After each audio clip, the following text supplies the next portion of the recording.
جناب اعلیٰ، مظلوم شاہدہ بی بی کا مخصوص میڈیکل چیک اپ بہت ضروری تھا تاکہ اس کے دعوے اور ملزم کے جرم کی تصدیق کی جا سکتی، لیکن پولیس نے اس چیک اپ کی ضرورت ہی محسوس نہ کی۔ یہ فرائض سے غفلت، پیشہ ورانہ کوتاہی اور استغاثہ کے ایک بھیانک سکم کی جیتی جاگتی مثال ہے۔ میں بڑے وثوق کے ساتھ یہاں یہ موقف اختیار کروں گا کہ یہ پولیس اور استغاثہ کی سازشانہ ملی بھگت کا شاخسانہ ہے۔ اگر مذکورہ چیک اپ کروا لیا جاتا تو دودھ کا دودھ اور پانی کا پانی ہو جانا تھا۔ اس کوشش کے نتیجے میں میرا موکل بے گناہ ثابت ہو جاتا، لیکن استغاثہ کی بدنیتی کہ وہ ملزم کو ایک نا کردہ جرم میں لمبے عرصے کے لیے جیل بھجوانے کا ارادہ رکھتا ہے۔ That's all, Your Honor۔ جج تھوڑی دیر تک گردن جھکائے اپنے سامنے میز پر پھیلے ہوئے کاغذات پر مختلف انداز میں قلم چلاتا رہا، پھر وکیل استغاثہ کو عدالتی کارروائی کو آگے بڑھانے کے لیے کہا۔ وکیل استغاثہ نے اس کیس میں استغاثہ کی سب سے اہم گواہ اور ملزم کی بیوی سلمہ کو شہادت کے لیے بلانے کا اعلان کیا تو میں نے جج کی طرف دیکھتے ہوئے درخواست کی، جناب اعلیٰ، میں سلمہ کی گواہی سے پہلے اس کیس کی مظلوم شاہدہ سے ایک ضروری سوال کرنا چاہتا ہوں، اگر معزز عدالت کی اجازت ہو تو۔ اجازت ہے، جج نے دیوار گیر کلاک کی جانب دیکھتے ہوئے کہا۔ آپ کو شاہدہ بی بی سے جو بھی پوچھنا ہے اس میں زیادہ وقت صرف نہیں ہونا چاہیے۔ صرف ایک سوال، یور آنر، میں نے ڈرامائی انداز میں کہا، اور اس سوال کا تعلق شناخت کے معاملے سے ہے۔ وہ میں نے پچھلی پیشی پر میں نے دانستہ جملہ ادھورا چھوڑ کر چبھتی ہوئی نظر سے وکیل استغاثہ کو دیکھا اور کہا، پچھلی پیشی پر میں نے کسی تصویر کا ذکر کیا تھا، وہ تصویر میں نے حاصل کر لی ہے، یہ سوال اسی تصویر سے متعلق ہے۔ وکیل استغاثہ کے چہرے پر تشویش دوڑ گئی، شاہدہ بھی چونک کر مجھے دیکھنے لگی، جج کی نگاہ میں بھی دلچسپی شامل ہو گئی تھی۔ میں نے اپنے بریف کیس میں سے بھورے رنگ کا ایک لفافہ نکالا، قادر کی تصویر کو میں نے اسی لفافے میں رکھا ہوا تھا۔ میں جج کی اجازت حاصل کرنے کے بعد شاہدہ بی بی والے کٹہرے کے پاس پہنچا تو پھر اس کی آنکھوں میں جھانکتے ہوئے کہا، شاہدہ بی بی، آپ نے گزشتہ پیشی پر مجھ سے ایک وعدہ کیا تھا، آپ کو یاد تو ہوگا؟ میں چونکہ چند لمحے پہلے فوٹو کا ذکر کر چکا تھا اور شاہدہ اس ذکر پر چونکی بھی تھی، لہٰذا وہ بڑے اطمینان سے بولی، جی ہاں، مجھے یاد ہے۔ آپ مجھے میرے باپ قادر کی تصویر دکھانا چاہتے ہیں اور مجھ سے شناخت کروانا چاہتے ہیں کہ میں تصویر دیکھ کر اپنے باپ کو پہچان سکتی ہوں یا نہیں۔ ویری گڈ، میں نے سراہنے والے انداز میں کہا، تمہاری یادداشت قابل تحسین ہے۔ پھر آئندہ چند سیکنڈ میں نے بھورا لفافہ کھول کر اس کے اندر سے قادر کی تصویر نکالی اور شاہدہ بی بی کے ہاتھ میں تھماتے ہوئے کہا، لو، اس فوٹو کو اچھی طرح دیکھ کر شناخت کرو۔ مذکورہ تصویر پر نگاہ پڑتے ہی اس کی آنکھوں اور چہرے پر شناسائی کے تاثرات نمودار ہوئے اور اگلے ہی لمحے اس کی سرسراتی ہوئی آواز عدالت کے کمرے میں سنائی دی، میں نے پہچان لیا، یہ میرے باپ قادر کی تصویر ہے، 101% قادر کی تصویر۔ That's all, Your Honor، میں نے فاتحانہ انداز میں کہا۔ وکیل استغاثہ نے طنزیہ انداز میں کہا، اس قسم کی شناخت سے آپ کیا ثابت کرنے کی کوشش کر رہے ہیں؟ میں نے وکیل مخالف کی بات کا جواب دینا ضروری نہ سمجھا اور شاہدہ بی بی کے ہاتھ سے قادر کی تصویر لے کر جج کی جانب مڑ گیا۔ پھر میں نے وہ تصویر جج کی سمت بڑھاتے ہوئے گہری سنجیدگی سے کہا، جناب اعلیٰ، آج کی کارروائی کے اختتام تک یہ تصویر معزز عدالت کے پاس امانت کے طور پر محفوظ رہے گی۔ جج نے میرے ہاتھ سے وہ تصویر لے لی۔ چند لمحات تک وہ کھوجتی ہوئی نظر سے مذکورہ تصویر کو گھورتا رہا، پھر اسے اپنے سامنے پھیلے ہوئے کاغذات کے نیچے دبا دیا اور مجھ سے مخاطب ہوتے ہوئے بولا، بیگ صاحب، آپ شاہدہ سے کچھ اور پوچھنا چاہیں گے؟ Not at all, your honour, میں نے زیر لب مسکراتے ہوئے کہا۔ جج نے وکیل استغاثہ سے کہا، آپ اب گواہ کو پیش کر سکتے ہیں۔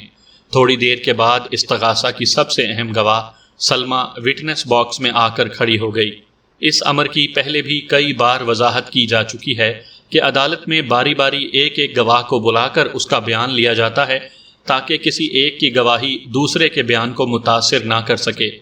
میں نے فوٹو کی شناخت کے حوالے سے شاہدہ کے ساتھ جو بھی ٹرائل کیا تھا، سلمہ اس کی تفصیل سے واقف نہیں تھی اور میری پلاننگ کا حصہ تھا۔ وہ پلاننگ جس کی مدد سے میں شاہدہ بی بی اور سلمہ کو چاروں خانے چت کرنے کا ارادہ رکھتا تھا۔ سلمہ نے اپنا بیان ریکارڈ کروا دیا تو وکیل استغاثہ جراح کے لیے وٹنس باکس کے قریب پہنچ گیا۔ سلمہ نے عدالت کے روبرو کم و بیش وہی بیان دیا تھا جو وہ وقوعہ کے روز پولیس کو بھی دے چکی تھی۔ وکیل استغاثہ نے مختلف سوالات کے ذریعے سلمہ کے تصدیقی جوابات کی مدد سے شاہدہ بی بی کی فریاد کو حق سچ ثابت کرنے کی کوشش کی۔ جج بڑی دلچسپی سے یہ کارروائی دیکھ رہا تھا۔ کوئی آدھے گھنٹے کے بعد وکیل استغاثہ نے اپنی جراح ختم کر دی۔ میں اپنی باری پر جج سے اجازت حاصل کر کے وٹنس باکس کے قریب پہنچ گیا۔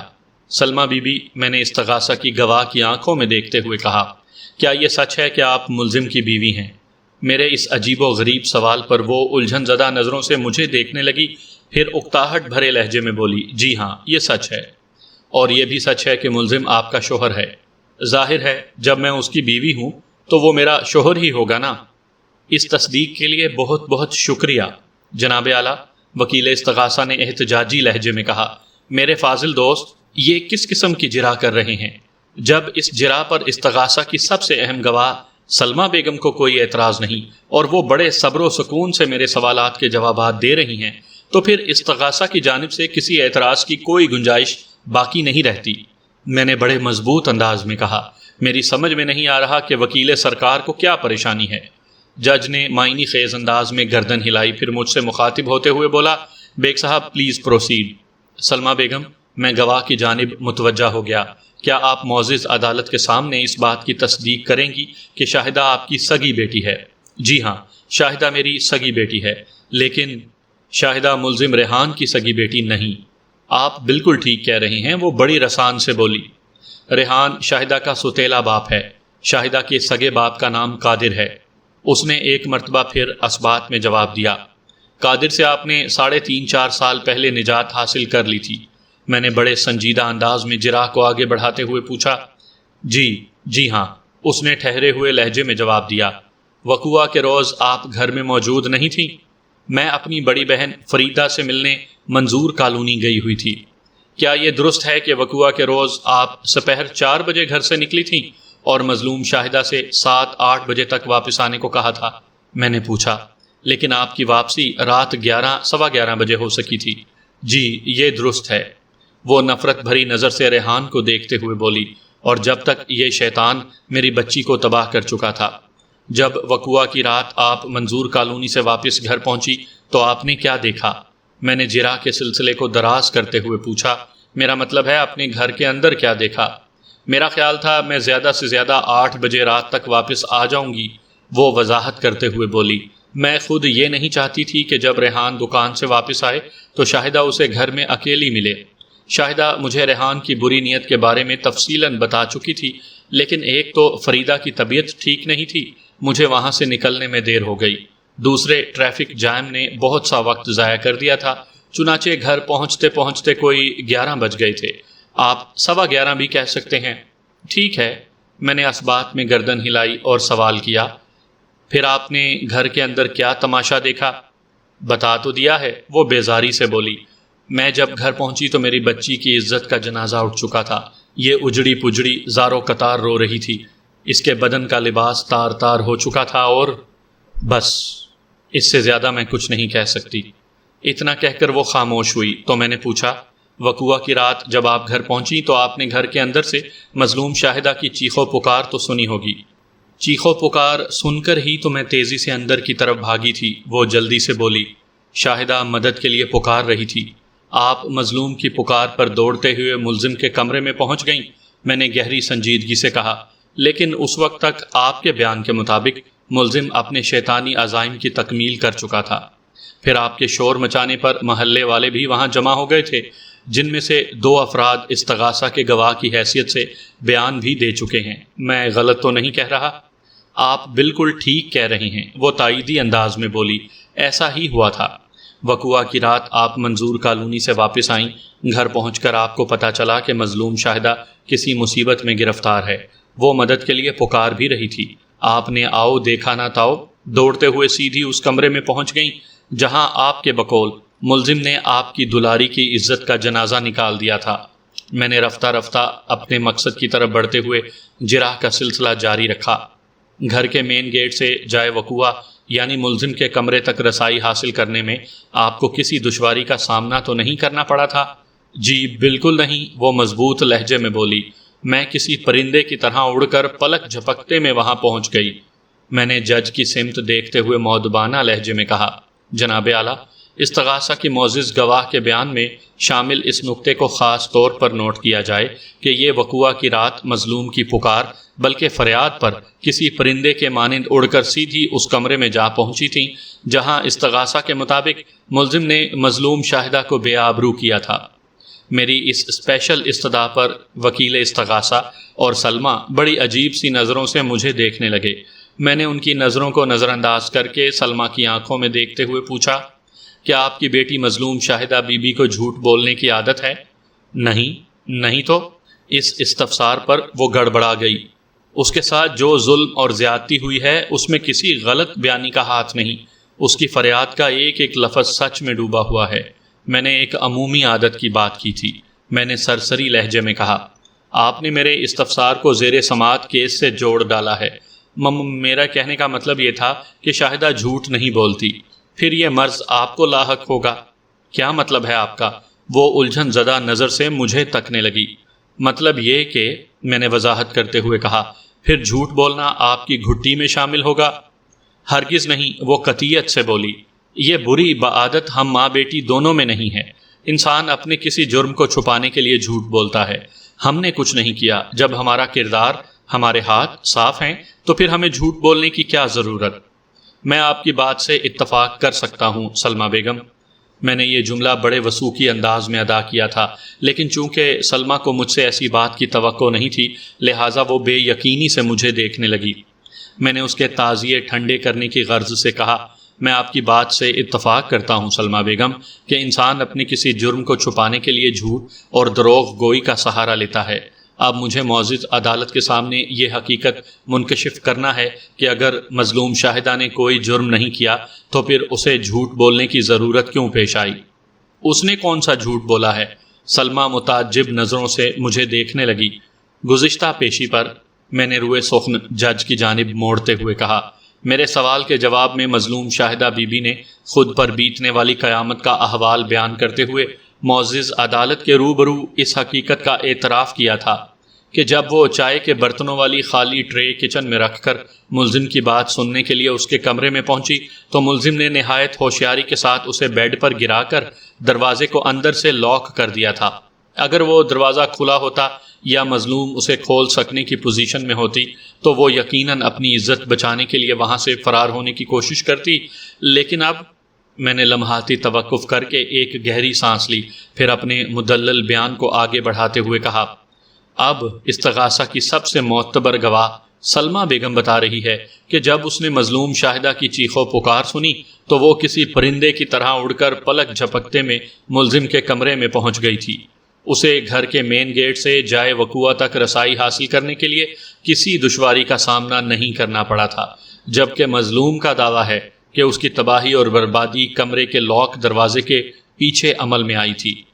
وہ شاید میں بھول رہی ہوں، وہ بے حد گڑبڑائے ہوئے انداز میں بولی۔ جب میں نے شاہدہ کی چیخیں سنی تھیں تو میں اندھا دھند اندر کی جانب دوڑ پڑی تھی۔ وہ بگڑی ہوئی صورتحال کو سنبھالنے کی کوشش کرتے ہوئے بولی، دروازہ تو واقعی لاک تھا، میں نے جب دروازہ پیٹ ڈالا تو شاہدہ نے کھولا تھا۔ شاہدہ نے یا ریحان نے؟ شاہدہ نے۔ مظلوم شاہدہ بی بی تو کمرے کے اندر ملزم کے سامنے بے بس اور لاچار تھی، میں نے طنزیہ لہجے میں کہا۔ وہ یہ کام کس طرح کر سکتی تھی؟ وہ آئیں بائیں شائیں کرنے لگی۔ میں نے اسے مکمل طور پر چت کرنے کے لیے دوسری سمت سے حملہ کیا۔ سلمہ بیگم، کیا یہ درست ہے کہ ملزم کو آپ ماں بیٹی دونوں کے کردار پر شک تھا؟ کوئی ایسا ویسا شک؟ وہ ہاتھ نچا کر بولی۔ اس شکی آدمی کا بس چلتا تو ہمیں گھر میں تالا بند کر کے ہی باہر نکلتا یا کسی جیل میں سڑوا دیتا۔ تالا بند کرنے کی بات تو شاید ہوئی بھی تھی۔ میں نے بڑی احتیاط کے ساتھ اسے گھسنا شروع کیا اور اس پر ملزم کا یقیناً بس بھی چلتا تھا۔ ہاں، یہ کئی بار ایسی بات کر چکا تھا۔ وہ ملزم کی طرف ناگواری سے دیکھتے ہوئے بولی، وقوعہ سے کتنا عرصہ پہلے ملزم کو آپ ماں بیٹی کے کردار پر شبہ ہوا تھا؟ کوئی 4 ماہ پہلے۔ اس شک کی وجہ؟ محلے والوں نے ہمارے خلاف اس کے کان بھر دیے تھے۔ سلمہ نے برا سا منہ بناتے ہوئے کہا، اور میں سمجھتی ہوں اس لگائی بجھائی میں اس کی آپا کا بھی بڑا ہاتھ رہا ہے۔ آپا؟ میں نے چونکے ہوئے لہجے میں پوچھا۔ کون آپا؟ اس کی بڑی بہن۔ وہ ملزم ریحان کی جانب دیکھتے ہوئے بیزاری سے بولی۔ خود تو بیوہ ہو کر بیٹھ گئی ہے اور چاہتی ہے کہ دوسرے بھی سکون کی سانس نہ لیں۔ اس کا واضح اشارہ مسز سفیان کی جانب تھا۔ ریحان کا کیس مسز سفیان ہی کے توسط سے مجھ تک پہنچا تھا۔ میں سلمہ کو جس ڈھب پر لانا چاہتا تھا وہ رفتہ رفتہ ادھر ہی کا رخ کر رہی تھی۔ میں نے بڑے انجان پن سے پوچھا، عطیہ بیگم کو آپ سے کیا دشمنی تھی؟ اللہ ہی بہتر جانتا ہے، وہ عجیب سے لہجے میں بولی۔ ہم نے تو کبھی اس کی کوئی مرغی چوری نہیں کی۔ ویسے یہ مجھے پتا ہے کہ وہ ریحان کی مجھ سے شادی سے خوش نہیں تھی۔ کیا یہ درست ہے کہ وقوعہ سے چند روز پہلے بھی ملزم نے آپ ماں بیٹی کے ساتھ شاید شدید نوعیت کا جھگڑا کیا تھا؟ میں نے اپنے مقصد کی طرف آتے ہوئے پوچھا۔ جی یہ درست ہے۔ اس نے اثبات میں گردن ہلائی۔ جھگڑے کا سبب وہی تھا، آپ دونوں کے کردار پر شک؟ جی ہاں۔ اس رات ملزم نے 2 آپشنز کا ذکر بھی کیا تھا۔ ایسی باتیں تو یہ اٹھتے بیٹھتے کرتا ہی رہتا تھا۔ وہ برا سا منہ بناتے ہوئے بولی۔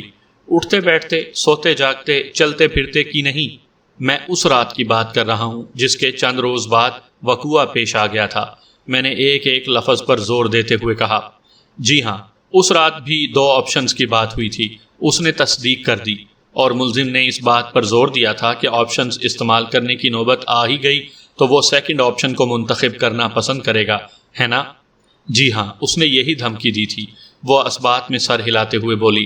یعنی وہ آپ ماں بیٹی کو گھر میں تالا بند کرنے کے بجائے اپنی زندگی ہی سے الگ کر دے گا۔ میں نے تائید طلب نظر سے اس کی طرف دیکھا۔ اس نے ایک بار پھر گردن کو اثباتی جنبش دی۔ میں نے اپنے سوالات میں ایک دم تیزی لاتے ہوئے پوچھا، ملزم آپ لوگوں کو کردار کے حوالے سے اٹھتے بیٹھتے نشانہ تو بناتا ہی رہتا تھا، لیکن وقوعہ سے چند روز پہلے جو فساد عظیم برپا ہوا اس میں ملزم نے کسی خاص شخص کا نام لے کر استفسار کیا تھا۔ پتہ نہیں آپ کیا کہہ رہے ہیں، وہ اکتاہٹ آمیز انداز میں بولی۔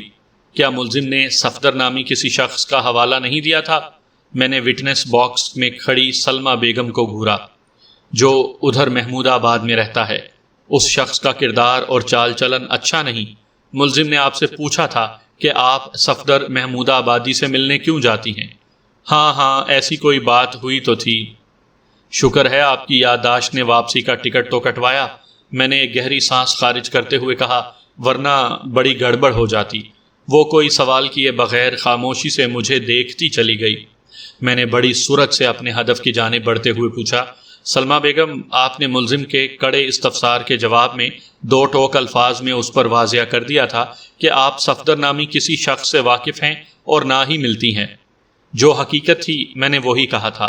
ملزم نے دعویٰ کیا تھا کہ اس کے پاس اس سلسلے کا کوئی ٹھوس ثبوت بھی موجود ہے۔ میں نے سوالیہ نظر سے سلمہ کی جانب دیکھا۔ صرف دعویٰ کیا تھا، ثبوت پیش نہیں کیا تھا، وہ بڑے اعتماد سے بولی۔ ثبوت پیش نہ کرنے کی وجہ؟ جھوٹ، وہ ٹھوس لہجے میں بولی۔ اس کا دعویٰ جھوٹا تھا۔ اگر واقعی اس کے پاس کوئی ثبوت ہوتا تو یہ اسے استعمال کرنے میں ذرا دیر نہ لگاتا۔ آپ کا اندازہ غلط ہے سلمہ بیگم، میں نے ٹھہرے ہوئے لہجے میں کہا۔ میں کچھ سمجھی نہیں۔ وہ چونک کر مجھے دیکھنے لگی۔ میرا کون سا اندازہ؟ ملزم کے پاس ہمارے خلاف کوئی ثبوت ہونے کا یا استعمال نہ کرنے کا؟ میرا اشارہ ثبوت کی طرف ہے۔ آپ یہ کہنا چاہتے ہیں کہ اس کے پاس ہمارے خلاف کوئی ثبوت تھا؟ جی، میرا یہی مطلب ہے، میں نے ایک ایک لفظ پر زور دیتے ہوئے کہا۔ وہ الجھن زدہ انداز میں مستفسر ہوئی۔ تو پھر اس نے استعمال کیوں نہیں کیا؟ شاید یہ میری آمد کا انتظار کر رہا تھا۔ کیا مطلب؟ مطلب یہ کہ، میں نے وضاحت کرتے ہوئے کہا، یہ میرے توسط سے وہ ٹھوس ثبوت سامنے لانا چاہتا تھا۔ تو وہ ثبوت آپ کے پاس ہے؟ بالکل میرے پاس ہے۔ آپ اس ثبوت کو کب سامنے لائیں گے؟ ابھی اور اسی وقت۔ وہ بے یقینی سے مجھے دیکھنے لگی۔ میں نے اپنے بریف کیس میں سے ایک سفید لفافہ برآمد کیا اور وٹنس باکس کے قریب آ کر سلمہ کی جانب دیکھتے ہوئے کہا، اس لفافے میں 2 تصویریں ہیں۔ ایک میں صفدر اکیلا ہی نظر آ رہا ہے اور دوسری تصویر میں آپ بھی صفدر کے ساتھ موجود ہیں۔ اگر آپ کسی صفدر کو نہیں جانتی تو پھر اس کے ساتھ تصویر کھنچوانے کی کیا تک بنتی ہے؟ لائیں دکھائیں، وہ اضطراری لہجے میں بولی۔ میں بھی تو دیکھوں کہ آپ کیا بکواس کر رہے ہیں۔ میں اپنے مقصد کے حصول کے لیے رفتہ رفتہ اس کھیل کے آخری مراحل میں داخل ہو چکا تھا، لہٰذا سلمہ کی کسی بد اخلاقی پر اعتراض کر کے میں کوئی بدمزگی کھڑی نہیں کرنا چاہتا تھا، مگر جج نے سلمہ کے ریمارکس کو فوراً نوٹ کیا، نہ صرف نوٹ کیا بلکہ اسے کڑی تنبیہ بھی کی۔ سلمہ بیگم، لینگویج پلیز، ورنہ میں آپ کو توہین عدالت کے کیس میں جیل بھی بھجوا سکتا ہوں۔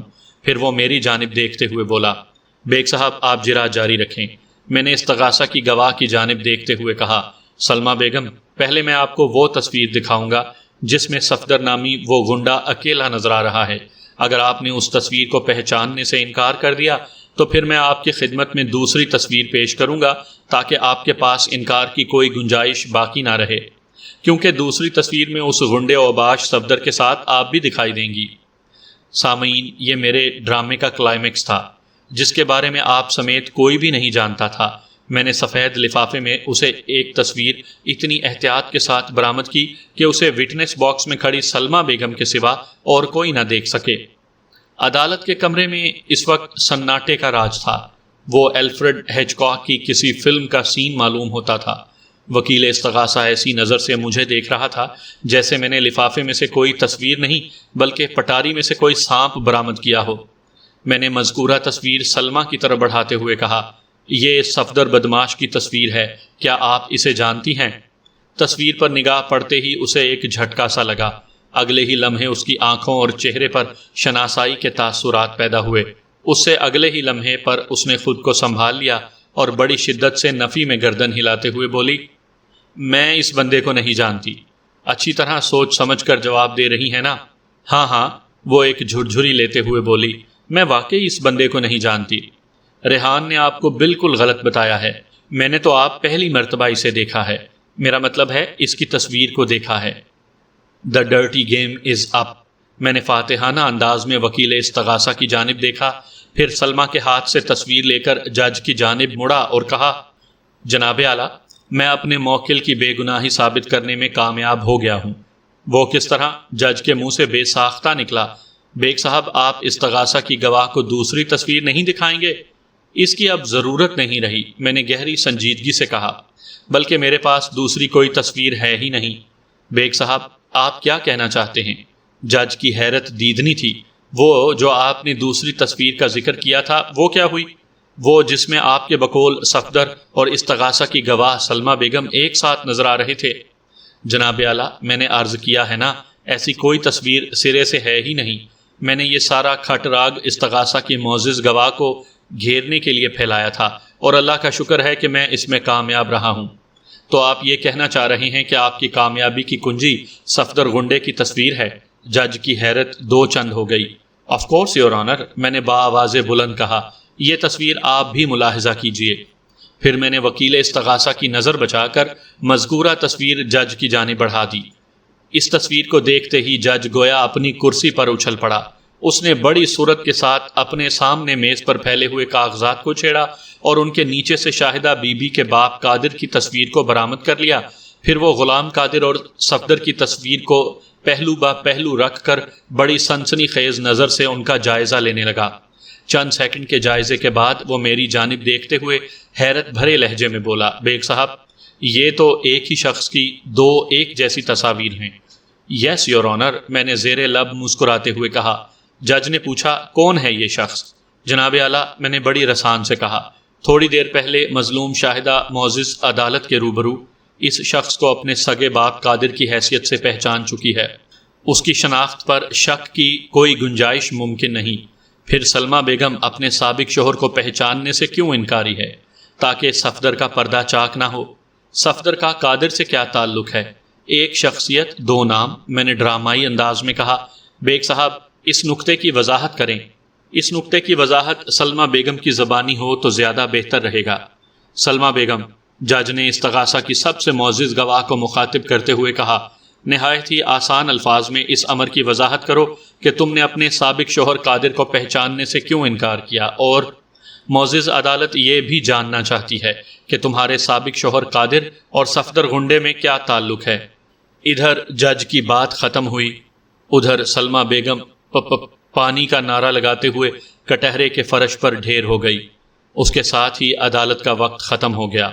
سلمہ بیگم کے پاس فرار کا کوئی راستہ نہیں بچا تھا، لہٰذا آئندہ پیشی پر اس نے اپنے جرم کا اقرار کر لیا۔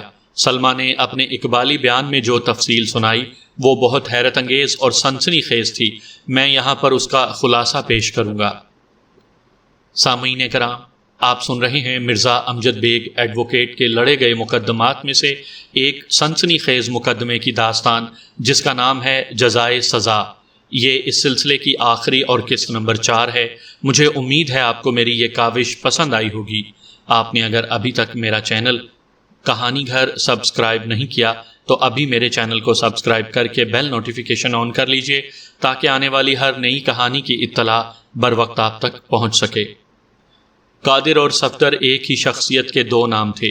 شاہدہ اس شخص کو صرف قادر کے نام سے جانتی تھی اور اسے اپنا باپ مانتی تھی، جبھی تو اس نے تصویر دیکھتے ہی اسے اپنے باپ کی حیثیت سے شناخت کر لیا، جبکہ سلمہ کو یہی تصویر میں نے صفدر کی شناخت کے حوالے سے دکھائی اور اس نے فوراً انکار کر دیا تھا، کیونکہ اگر وہ صفدر کو شناخت کر لیتی تو پھر باقی کی کہانی بھی کھل جانا تھی۔ صفدر ایک اختیار کیا ہوا نام تھا، ورنہ در حقیقت یہ شخص سلمہ کا سابق شوہر قادر ہی تھا۔ میرے اس وضاحتی بیان سے یقیناً آپ کا ذہن بھی الجھ رہا ہوگا، لہٰذا میں تھوڑا اور پیچھے جاتا ہوں۔ یہ ٹھیک ہے کہ قادر ایک بدماش اور غنڈہ ٹائپ شخص تھا۔ سلمہ شروع ہی سے چکر بازیوں کی ماہر تھی، لہٰذا قادر اسے مار پیٹ کرتا رہتا تھا، جس کا نتیجہ یہ نکلا کہ قادر نے اسے طلاق دے دی۔ خلا والا بیان سلمہ کی دروغ گوئی کا شاخسانہ تھا۔ اس موقع پر شاہدہ نے ماں کے ساتھ رہنے کا فیصلہ کیا تھا، چنانچہ قادر نے دونوں پر لعنت بھیجی اور اپنی غنڈہ گردی میں مصروف ہو گیا۔ کچھ عرصہ پہلے غلام قادر کو پتہ چلا کہ سلمہ نے کسی ریحان نامی شخص سے شادی کر لی ہے اور اس نے اپنی بیٹی شاہدہ کو بھی بری راہ پر لگا لیا ہے۔ سلمہ کے ساتھ وہ کسی اور علاقے میں رہائش پذیر تھا، بعد میں اسے مجبوراً وہ علاقہ چھوڑ کر محمود آباد جانا پڑا اور یہاں آ کر اس نے اپنا نام صفدر رکھ لیا تھا۔ یہاں سب اسے صفدر کے نام سے جانتے تھے۔ میں نے اپنے ذرائع استعمال کر کے نہایت ہی خفیہ طور پر قادر کا راز جان لیا تھا، جب ہی میں نے ایک سنسنی خیز کھیل کھیلنے کے لیے دو ایک جیسی تصاویر والا ڈرامہ رچایا تھا۔ قصہ مختصر، قادر نے مختلف ذرائع سے اس امر کی تصدیق کی اور پھر سلمہ کو بلیک میل کرنے لگا۔ اس نے سلمہ کو دھمکی دی تھی کہ اگر اس نے قادر کو ایک بھاری رقم ادا نہ کی تو وہ اس کے شوہر کو سب کچھ بتا دے گا۔ اس سلسلے میں وہ 2-3 مرتبہ محمود آباد جا کر صفدر یعنی قادر سے ملی بھی تھی اور ایک بار تعاقب کرتے ہوئے ریحان بھی محمود آباد پہنچ گیا تھا۔ سلمہ نے شاہدہ کو اس معاملے سے بالکل بے خبر رکھا ہوا تھا۔ سلمہ نے 2-3 مرتبہ قادر کے چھوٹے موٹے مطالبات پورے کر دیے تو وہ اور زیادہ پھیلنے لگا۔ جب اس نے بہت بھاری رقم کا مطالبہ کیا تو سلمہ کے ذہن میں ایک تیر 2 شکار والا آئیڈیا چمکا۔ اس نے شاہدہ کو تیار کیا اور نہایت ہی ہوشیاری کے ساتھ ریحان کو جیل بھجوانے کا پکا بندوبست کر دیا۔ اس کھیل کی کامیابی پر ریحان ایک لمبے عرصے کے لیے جیل چلا جاتا۔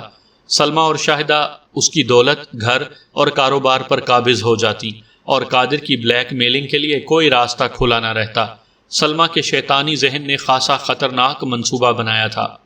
شومئی قسمت کہ ایسا ہو نہ سکا۔ میری مداخلت اور وکالت نے دودھ کا دودھ اور پانی کا پانی الگ کر دیا تھا۔ یہ بتانے کی ضرورت نہیں کہ آئندہ پیشی پر عدالت نے میرے موکل ریحان کو باعزت بری کر دیا تھا۔ ریحان نے سلمہ چالباز کو طلاق دینے میں ذرا سی غفلت کا مظاہرہ نہیں کیا اور ان ماں بیٹی کو پہلی فرصت میں اپنے گھر اور اپنی زندگی سے دفع دور کر دیا تھا۔ ان دونوں کے لیے سب سے بڑی سزا یہی ہو سکتی تھی۔ بعض لوگوں کو عزت راس نہیں آتی۔ سلمہ اور شاہدہ کا شمار بھی انہی بعض لوگوں میں ہوتا تھا۔ اگر وہ عقل مندی سے کام لیتی تو اس معاشرے میں خوشحال اور باوقار زندگی گزار سکتی تھیں۔ اب ان کے مقدر میں ذلت، رسوائی اور جیل کی سنگلاخ دیواریں تھیں۔ دوسری جانب ریحان کے لیے یہی کہا جا سکتا ہے کہ یہ چھوٹا سا کرائسس اس کے لیے راحت کا سامان بن گیا تھا۔ اس ہنگامہ آرائی اور مصیبت کو بلا مبالغہ جزائے سزا بھی کہا جا سکتا ہے۔